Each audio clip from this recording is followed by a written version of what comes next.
So on-off switch on the back. When you get the Where? ring. Right there. Yeah. All right, so it turns on. So once you flip that switch, the boards do not come on yet. It asks you if you want to resume the game that was previously being played. The answer is always no. There's a number of different game codes that highlight whatever capabilities are going to be on the machine here. However, we always use 4402. It's always pre-programmed, ready to go. So, Okay. resume game. The answer is no. Okay. Select code, so you can hit enter or yes. Now you see the boards are on. Is enter always yes? So that's Yep. Okay. Yep. And then you got clear or no. Okay. So the boards then come on at that point. Now it looks like they're preset to 18 minutes. Typically, kids are lined up at the door. You're gonna have your 4-minute warm up or whatever the time is. And so to get the time set, you're gonna go to set main clock. Sorry. All right. So you hit set main clock, and it clears this to be ready to put in the amount of time that you want. Uh-huh. And so let's just do a 4-minute warm up. So you literally type in 4. Now, if you notice, I typed in 400. That right there is 40 seconds, right? Okay. So you got to hit another 0, so you get the 400. And then you hit enter, and it goes up on the board. If you're like, oh no, it's a 6-minute warm up, then you just hit set main clock again, change it to 6, and enter, and then it's up on the board. Okay. That is literally it as it relates to setting the time for warm-ups or the period. So you'd hit start to start the actual clock ticking. Goes all the way down to 6 minutes. The buzzer goes off. The buzzer shuts off on its own. So you don't have to time it to hit stop or anything like that. The buzzer goes off for a couple of seconds. The clock will obviously be at 0, and then you'll go through the same routine. Set main clock, 12 minutes for a 12-minute period. Enter, and now you're ready to go. Okay. Good.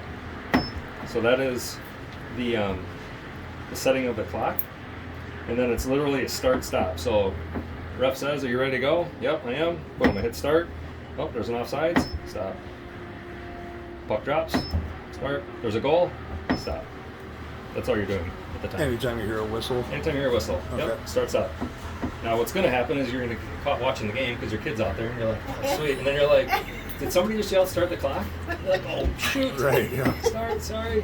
That's going to happen. Okay. But it's one of the reasons why I like the clock, because you're super engaged in the game. It's the best seat in the house. It's Right. warm, and you're just focused on what's happening. Okay, so then as it relates to the two separate sides of the board, so you have your home and away, lines up with the benches. So this is always the home bench here in Juriski. And it's really simple as it relates to score and shots on goal if you wanted to do that too. So each side has a score +1 and the score -1. +1, -1 for guests. So Hudson puts one on the board. You hit it, and it just puts 1 up there. Right? They score again, boom, 2. Okay. I think it goes up to 99. There's no good way to clear it. At the end of the game, you got to go all the way down. All right. Okay. Now, let's say Stillwater scored, and you're like, goal, shoot, it's the wrong side. It's literally just -1 there, +1 over there. Okay. Pretty simple. Only if Stillwater catches you, though. But that's only if Stillwater's paying attention. Which they will. This is not on the record. And so that's it for score, home and away. And then same thing on shots on goal. Now, I like to keep shots on goal. I think it's cool for parents to see, like, you know, how the game's going. Goalie parents really like it. It's the same thing. Shot on goal is 1, 2, 3, whatever, on the other side. Now, you can argue it's a bit subjective. Like, was it a shot on goal? Was it not? Was it a save? Was it not? At the end of the day, it's youth hockey. It doesn't much matter. Was it a shot on net? Did the goalie make the save? So I always put it up there. Okay? And then, like I said, you can clear everything down here to just by using the minuses to go back to 0. Okay. So that's the time, and then the score, and the shots on goal. Penalties. So the penalties is the one that's a little bit more in depth. So it still operates though home and away. So let's say Stillwater takes a penalty. So it's player penalty, and it's asking you the number, like the jersey number. So Okay. let's say it's 24, and then you hit enter because the P player 24. You hit enter, and now it's prompting you for the minutes. So with rule changes and youth hockey now, penalty minutes are 1 minute. Is that like so it's- always? It is, unless it's a tournament, unless it's higher level. I think our penalties here at Pee Wee's are still just 1 minute. And so both machines have been preloaded to just be 1 minute. Oh, okay. And then you simply hit enter, and there it goes up on the board.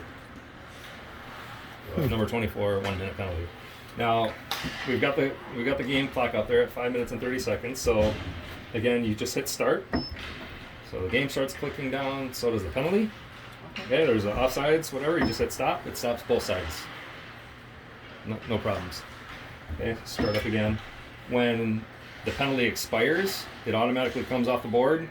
Game clock will keep going. You literally don't have to clear the penalty or do anything like that, as it relates to just the kid coming out of the box. If there is a goal that's scored, so let's say there's a power play, and Hudson scores, and all the Stillwater kids coming out of the box, here's where you can clear out penalties. So you hit clear out penalties. It's asking you yes or no. Here's where you hit yes, and now it's off the board. So what if you have 2 people in the box? That's where it gets a little bit more tricky, because now it's gonna ask you player 1 or player 2, Okay. and you'll know which player that is based on who went in first. Okay. Yep. So you always hear people like, take off the penalty, Sometimes- screaming that. Yeah, sometimes the refs get a little itchy. They don't like the penalty still up there when there's nobody in the box. And so, yeah, you could clear it.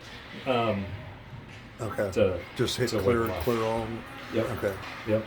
Now, if, let's say you were doing something and it got a little bit haywire and you're like, oh my gosh, like I forgot to put the penalty up there, or I cleared it by accident. I think there's a paper and pen here, which I always like to use to write stuff down. Yeah. Okay, the kid went in the box at 5 minutes and 12 seconds, just so you have that in your mind in case something did happen, where you gotta stop the game, call the ref over, say, hey, we gotta get this straight. The refs are really good about understanding who went in, when they're coming out, things like that. It can get a little bit hairy when you've got 2 kids in the box for one team, and then all of a sudden there's another penalty, there's a shorthanded goal, the penalty box person let them out when they shouldn't have. So it can get off the rails a little bit, but that's few and far between. And you also have somebody up here with you that's usually keeping score. Yeah. Very rarely have I ever seen a situation where both of us are like, oh my gosh, I've never done this before, have you? And then they're like, no. Have you? I'm like, no. Like, there's always somebody experienced around. Should we leave? Let's both leave. I think the only other call out is around when a penalty is going to carry over to the next period. Because this one here, you can get yourself into a little bit of trouble too. This is, again, why I always write stuff down. So let's say it's, we'll just put another player 10 up there. So number 24, right? So 1 minute up there. We're going to start the clock. So it's starting to tick down. I'm not sure if this is going to work because the clock hasn't expired, but we're going to stop it. And there's this button here, disable penalty clocks. Okay, so if you hit that, this little DS kind of stands for disabled. What that is doing is it's freezing the penalty clock. And so you could then start your 1 minute between periods if you wanted to, and that penalty clock won't run. So I'll hit start here, and you see how the game clock is ticking down, but the penalty clock is stopped. So if you, sorry, when you said 1 Yeah. minute between periods, I didn't So now you have to put a minute up there. here, let me do it this way. First period's over, kids go to their benches, and you usually get 1 minute, and so you put a 1 minute on the clock to start to tick down while the coach is talking to the kids. Oh, But you still have a okay. penalty on the board that's going to carry over into the second period. How did you clear that time? I just went right to set main clock again. Okay. Yep. Is that main clock there? Because if it, where's it? If I didn't do that, so again, both teams are at both benches, all right, and I'm like, okay, good, first period's over. I hit start because I want the 1 minute countdown before we start the second period again. I hit start, and now I'm having my coffee and talking to the scorebook guy. Meanwhile, the penalty clock is ticking down, and now I don't know how much time was on the clock, like how much time the kid had left on his penalty. Okay. You know what I mean? If Yeah, he oh, took yeah. a penalty in the first period, it's carrying over into the second. And so to avoid that from happening, you can hit disable penalty clock, That just freezes it. and for it the next- freezes just the penalty time. Okay. So then I can hit start. All's good. Okay, there's 36 seconds left in this penalty as we roll into the second period. So after every period when they come back, there's always a minute we put on the clock. Yeah. Okay. Can you adjust that minute? Yep. So you had 53 seconds up there, you spaced it, now you got 36, so you got to make up the additional 20 seconds. How do you add 20 seconds to the penalty clock? So you would go back to the set main clock, and you would just have to manually punch that in. If I'm understanding that right. On the penalty. Oh, on the penalty? Like if you missed it. Penalty, you would have to re-enter it. But it's automatically programmed to 1 minute. We only Yeah. want Oh, I see 53 what you're saying. seconds on it. Yep. I see what you're saying. Let's do player 12 penalty. So here's the time, and so let's say it was just like 36 seconds or Yeah. something like that, and Yeah. then enter. So you could manually override the minute or minute 30, whatever is up there. So essentially get rid of the first one and put it in on the second one so it continues down, counts down where it should be then. You can clear